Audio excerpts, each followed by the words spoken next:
Hello students.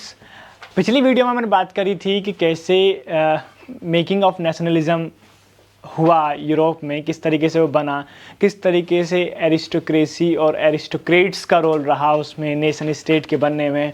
और हमने बात की थी कि किस तरीके से मिडिल क्लास वहाँ पर पनपी और किस तरीके से मिडिल क्लास का रोल रहा, किस तरीके से वो बनी, क्या उसने चेंजेस किए और किस तरीके से इंडस्ट्रियलाइजेशन का क्या नेशन स्टेट के बनने में रोल रहा, और किस तरीके से जो रेवोल्यूशन था, जो नेशनलिज्म था, ये कॉन्सेप्ट यूरोप में पनपा। आज की इस वीडियो में हम लोग शुरू करने वाले हैं द एज ऑफ रेवोल्यूशन। एक ऐसा पीरियड, एक ऐसा टाइम पीरियड जिसमें बहुत सारे रेवोल्यूशन हुए, अलग अलग जगह पे हुए रेवोल्यूशन, और उन रेवोल्यूशन ने क्या किया, एक कलेक्टिव इम्पैक्ट डाला किस पर, यूरोप में अलग अलग स्टेट के बनने में कलेक्टिव इम्पैक्ट डाला। वो क्या इम्पैक्ट है, वो क्या क्या क्या बेसिकली बातें हैं जिनको हमें ध्यान रखना है अपने एग्जाम पॉइंट ऑफ व्यू से और अपने नॉलेज के स्तर पर भी हमें क्या समझना है। तो समझते हैं, जब फ्रेंच रेवोल्यूशन को हम पढ़ेंगे, जब एज ऑफ रेवोल्यूशन को हम पढ़ेंगे, तो इसमें क्या है कि जो 1830 से लेकर के 48 तक ये एक सीरीज ऑफ रेवोल्यूशन चलता है। पहली चीज़ ये। दूसरा ये कि जुलाई रेवोल्यूशन के नाम से दो इवेंट जाने जाते हैं। पहला है फ्रेंच में और बेल्जियम में। पहला फ्रेंच में इवेंट हुआ था कि जो फ्रेंच में हम लोग जानते हैं कि मोनार्की स्टैब्लिश थी, वहाँ पर राजा काम कर रहा था, लुई 16 था। उसके बाद नेपोलियन बोनापार्ट आया, उसके बाद नेपोलियन बोनापार्ट चला गया तो वहाँ पर बैक में ही फिर मोनार्की स्टैब्लिश की गई। लेकिन उस मोनार्की में थोड़ी सी रिजिडिटी कम हो गई थी, थोड़े कंजर्वेटिव्स जो बहुत स्टीरियोटाइप पीपल्स थे उन लोगों की थोड़ी सी कमी हुई और लोगों के जीवन में थोड़ा सा परिवर्तन आया। और फिर वहाँ पर लिबरल डेमोक्रेसी तो इस्टेब्लिश नहीं हुई, लेकिन वहाँ पर कॉन्स्टिट्यूशनल मोनार्की इस्टेब्लिश हुई। ऐसा सिस्टम जहाँ पर कॉन्स्टिट्यूशन के बेस पर, कॉन्स्टिट्यूशन के हिसाब से वहाँ की जो सिस्टम था, वहाँ की जो फॉर्म ऑफ गवर्नमेंट थी वो काम करेगी। ठीक है, तो ये था फ्रेंच में। फ्रांस में था ये। तो अब बेल्जियम जो उसी का एक पड़ोसी देश है, जो उसी के यूरोप में एग्जिस्ट करता है। तो जो बेल्जियम में क्या हुआ, वहाँ पर यूनाइटेड किंगडम ऑफ नीदरलैंड ना, नीदरलैंड एक बहुत बड़ा एक क्षेत्र था, एक बहुत बड़ा डायनेस्टी थी, पूरा एम्पायर था जो कि बेल्जियम जैसी और अन्य कंट्री पर राज करता था। तो बेसिकली अगर मैं ये कहूँ कि बेल्जियम जो था वो यूनाइटेड किंगडम ऑफ नीदरलैंड के अंडर में काम करता था, उसके अंडर में था, जिसको तोड़ करके, जिससे अलग होकर के, जिससे सेपरेट होकर के बेल्जियम खुद एक नेशन स्टेट के रूप में निकल के आया, उभर के आया, क्योंकि वहाँ पर लोग एक हो गए और उन्होंने रेवोल्यूशन कर दिया। इस तरीके से फ्रांस में और बेल्जियम में हमको ये दो इवेंट्स हमको दिखाई देते हैं। ठीक है, एक चीज़। दूसरा, इसी के साथ में ग्रीक रेवोल्यूशन हुआ, ग्रीस में रेवोल्यूशन हुआ, ग्रीस में क्रांति हुई। इस क्रांति में क्या हुआ, ये जो ग्रीस रेवोल्यूशन था, ये बेसिकली ये भी ग्रीस भी एक, पहले तो ग्रीस समझ लीजिए, एक यूरोप का एक बहुत ही हिस्टोरिकली रिच इलाका है, एक स्टेट है जो कि ओटोमन एम्पायर के अंदर काम करता था। ये छोटे छोटे स्टेट जिनको हम आज नाम लेकर पुकार रहे हैं, जैसे कि हम इटली बोलते हैं, हम जर्मनी बोलते हैं, हम फ्रांस बोलते हैं, ये सब अलग इंडिपेंडेंट नेशन के रूप में नहीं थे। इन सब पर एक बहुत बड़ी डायनेस्टी, इन सब पर एक बहुत बड़ा एम्पायर काम करता था, उसके अंदर ही ये सब स्टेट रहते थे। ठीक है, लेकिन कहीं ना कहीं एक स्टेट या एक राजा, सब स्टेट पर एक राजा सब पर अपनी पॉलिसी लागू करे और वो सब के हित में हो, ऐसा मुमकिन नहीं है। इसलिए सब राष्ट्र, सब नेशन ये चाहते थे कि हम में कुछ कॉमन है और हम इंडिपेंडेंट हों, इसलिए उन्होंने इस रेवोल्यूशन को चुना। ठीक है, तो अब यहाँ पर ओटोमन एम्पायर काम कर रहा था ग्रीक में, तो अब यहाँ पर भी रेवोल्यूशन हुआ और यहाँ पर भी लोगों ने इस ओटोमन एम्पायर की बात को मानना बंद किया और उसके अगेंस्ट में एक ट्रीटी ऑफ कॉन्स्टेंटिनोपल, एक ट्रीटी हुई जिसमें उन्होंने अलग होने की, ये आता है कि ट्रीटी ऑफ कॉन्स्टेंटिनोपल कब हुई, तो 1832 में ट्रीटी हुई। ये ट्रीटी बहुत इंपॉर्टेंट है एग्जाम पॉइंट ऑफ व्यू से। पहली चीज़ तो ये। तो ग्रीस भी अपने आप में हो गया, ये एक बहुत हिस्टोरिकल रिच इलाका है, ये भी ध्यान रखिएगा। यहाँ पर सुकरात जैसे लोग भी पैदा हुए और उन्होंने पॉलिटिकली रेवोल्यूशन में, एक फिलॉसफी के एवोल्यूशन में, एक नॉलेज के तरीके से, नॉलेज के क्षेत्र में बहुत योगदान दिया है। ठीक है, रिलीजियसली भी ये बहुत रिच इलाका है, इस करके भी आप इसको याद रख सकते हैं। दूसरा क्या है, एक है रोमांटिसिज्म, एक थियरी है, एक कॉन्सेप्ट है। देखिए जब मैं इज़म लगा दे रहा हूँ किसी भी चीज़ में, आप इसको भी समझ लीजिएगा, ISM लगा दे रहा हूँ, तो वो एक विचार मात्र ही नहीं रह जाता है, वो एक आइडियोलॉजी बन जाती है, वो एक विचारधारा बन जाती है। उसमें एक मत काम नहीं करता है, उसमें भिन्न भिन्न मत एक साथ समूह में आकर के काम करते हैं। ठीक है, तो मैं क्या कह रहा हूँ, जब मैं बोल रहा हूँ रोमांटिसिज्म, तो एक विचारधारा है, एक आइडियोलॉजी है, जिसमें एक अपनी एक थियरी है, जिसका अपना एक मानना है, एक अपनी एक धारणा है। ठीक है, एक तो ये बात हो गई। अब साथ में जैसे मैंने लिबरलिज्म बोला, तो लिबरलिज्म मैंने जैसे बताया कि लिबरल लैटिन भाषा का शब्द, जिसका मतलब होता है फ्री या इंडिपेंडेंट या फिर लिबरल।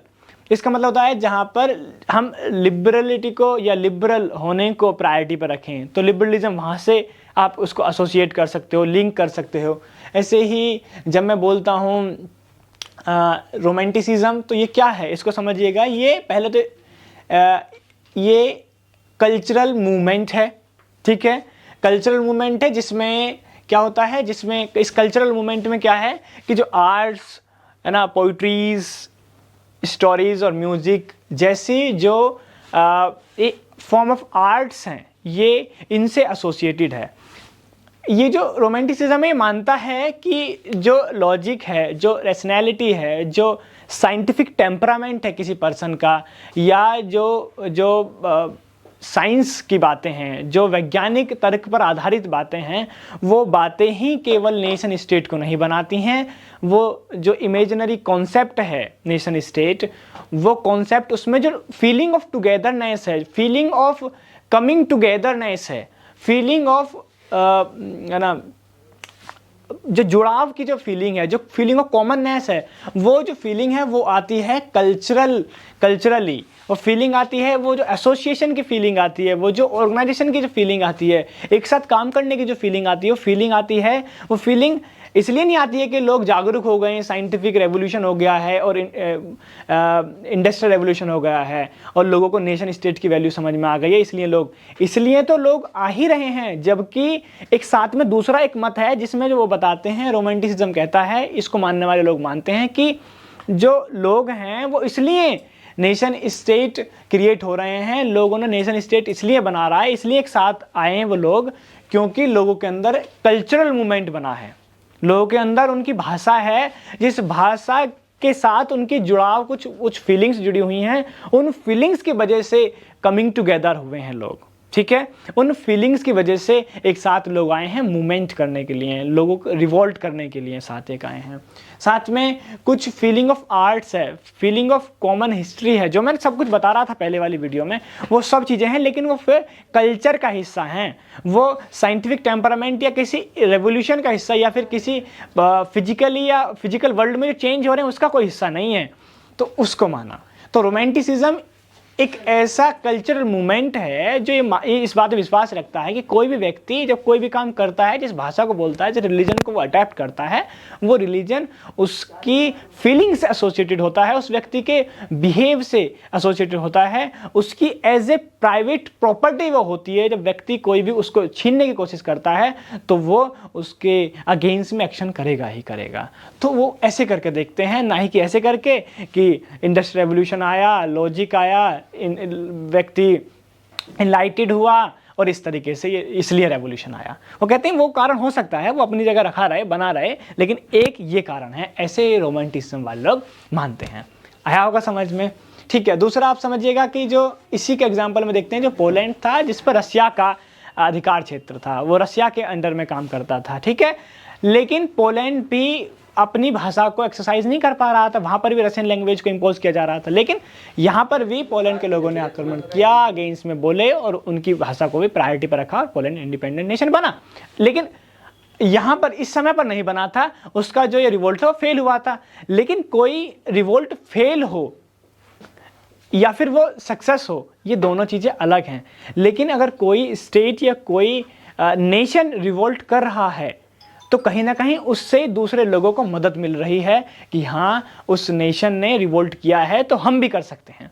मतलब किसी का एक्शन किसी के लिए किसी को इंस्पायर कर सकता है। तो जो पोलैंड ने यहाँ पर एक्टिविटी की रशिया के अगेंस्ट में, रशिया एक बहुत बड़ी पावर हुआ करता था उस समय, जो इसको हम यूएसएसआर बोलते हैं, ठीक है। अब ये उस समय बहुत बड़ी पावर था, इसके अंडर में पोलैंड काम करता था, एक छोटा सा स्टेट था। जब पोलैंड उसके अगेंस्ट में आवाज़ उठा सकता है, उसके अगेंस्ट में बोल सकता है, तो कहीं ना कहीं छोटी छोटी कंट्रीज़ को भी ताकत मिली। तो यहाँ पर मैं ये नहीं कह रहा हूँ कि उसने जीत हासिल करी या हार हासिल करी, यहाँ पर ज़रूरी है हम ये समझें बच्चों इस बात को कि यहाँ पर उसने उसके विरोध में आवाज़ उठाई, ये बहुत ज़रूरी था, ठीक है। ये भी हमने समझा। साथ ही हम समझेंगे कि जो hunger, hardship and popular revolt थे वो क्या थे।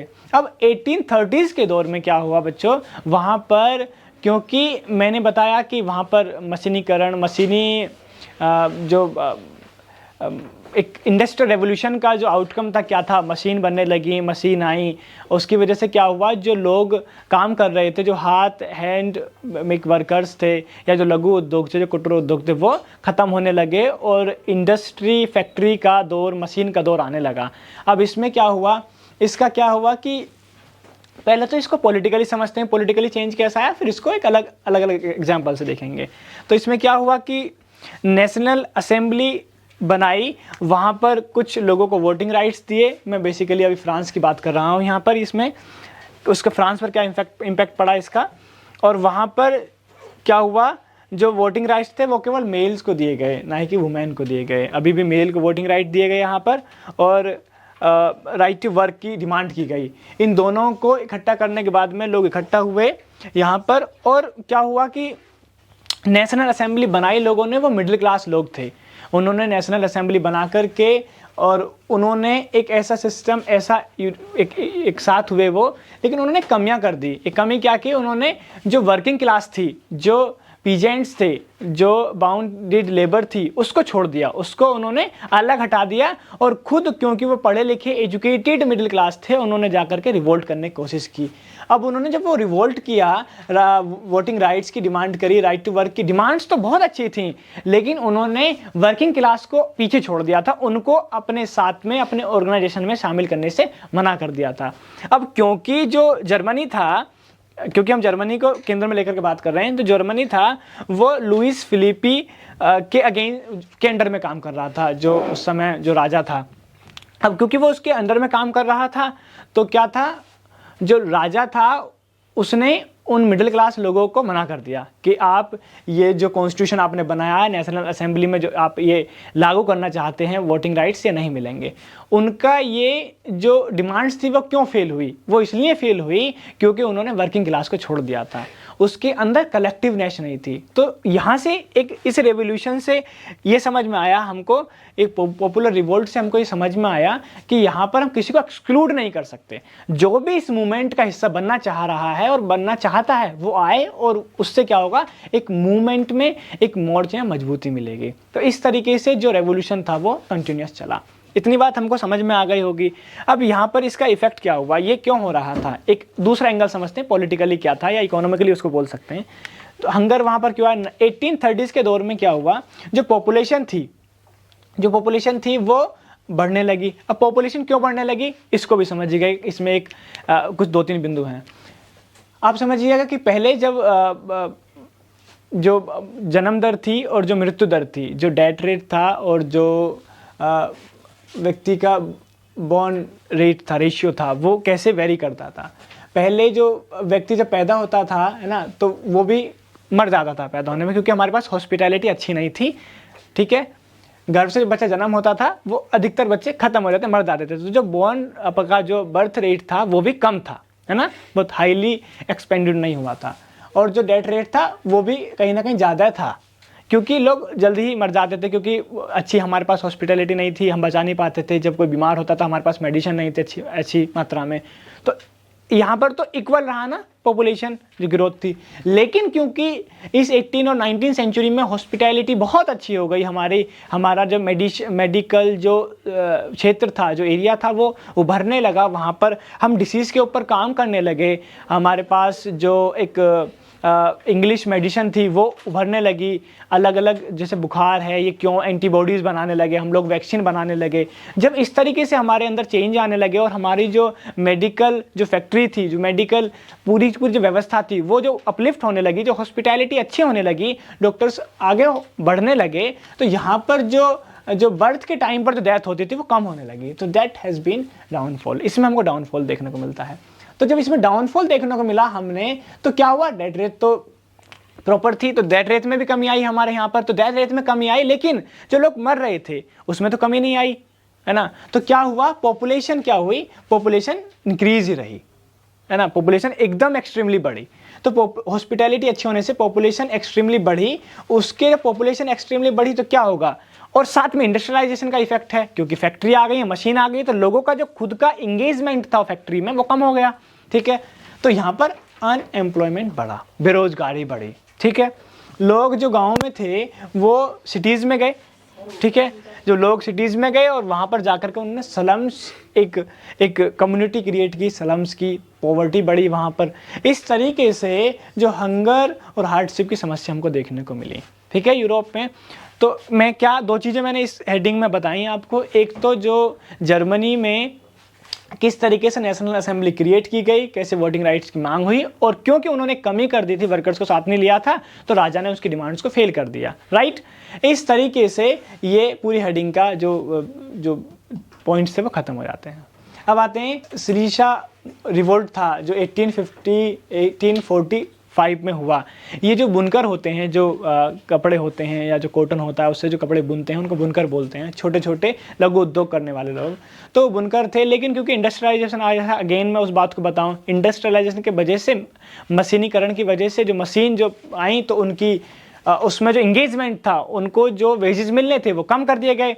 अब क्योंकि उन लोगों के वेजेस को कम कर दिया गया तो उन्होंने उसकी आवाज़ उठाई, तो जो कुछ सैनिक आए उन्होंने उनसे लड़ाई करी और वहाँ पर उन बुनकरों को मार दिया गया, उनको हरा दिया गया। वो हारे, लेकिन कुछ 11 या 15 वर्कर्स ने भी आवाज़ उठाई, रेवोल्यूशन किया, तो जो लोग आवाज़ नहीं उठा रहे थे उनको ताकत मिली, उनको समझ में आया कि आवाज़ उठाना कितना ज़रूरी है यदि हमको डेमोक्रेटिक स्टेट इस्टेब्लिश करना है या फिर हमको एक नेशन स्टेट क्रिएट करना है, बनाना है, इंडिपेंडेंट नेशन बनाना है। तो ये भी इस लिहाज से इम्पोर्टेंट है। साथ में जो मिडिल क्लास थी, लिबरल्स थे, इसने क्या एक हेडिंग है लास्ट, इसको और बता देता हूँ मैं आपको क्या हुआ। तो जो मिडिल क्लास थी, जिनको लिबरल्स हम बोलते हैं, इन्होंने फ्रैंकफर्ट स्कूल, फ्रैंकफर्ट एक वो थी, चर्च था, उसमें इन्होंने एक पार्लियामेंट इस्टेब्लिश करी और वहाँ पर पर्शिया का जो राजा था उसके पास में जा कर के इन्होंने डिमांड्स रखी अपनी, किस तरीके से वो डिमांड रखी और किस तरीके से वो डिमांड भी फेल कर दी गई, ठीक है, उसके द्वारा, लिबरल्स के द्वारा। तो इस तरीके से जो मिडिल क्लास थी वो काम कर रही थी। 1848 तक भी ये काम चलता रहा। पूरा सिस्टम में हमको ये समझ में आया कि पूरा दौर जो था वो एज ऑफ रेवोल्यूशन रहा, पूरे में रेवोल्यूशन हुए और अलग अलग जगह पर कोई रेवोल्यूशन सक्सेस हुआ, कुछ नहीं हुए, ज़्यादातर जो रेवोल्यूशन थे वो अनसक्सेसफुल रहे। लेकिन बात ये नहीं है, लेकिन वहाँ से लोगों को, अलग अलग स्टेट को प्रेरणा मिली, इंस्पिरेशन मिला, इसलिए इस टाइम को 1830 से लेकर 1480 को बोलते हैं एज ऑफ रेवोल्यूशन बोलते हैं, जहाँ पर पूरे यूरोप में नेशनलिज्म, नेशन स्टेट की डिमांड उठने लगी। आज की क्लास में बस इतना ही। अगली क्लास में हम लोग फिर अन्य टॉपिक को लेकर फिर डिस्कस करेंगे। जब तक के लिए आप जहाँ भी हैं खुश रहिएगा, आबाद रहिएगा। Bye bye, Tata.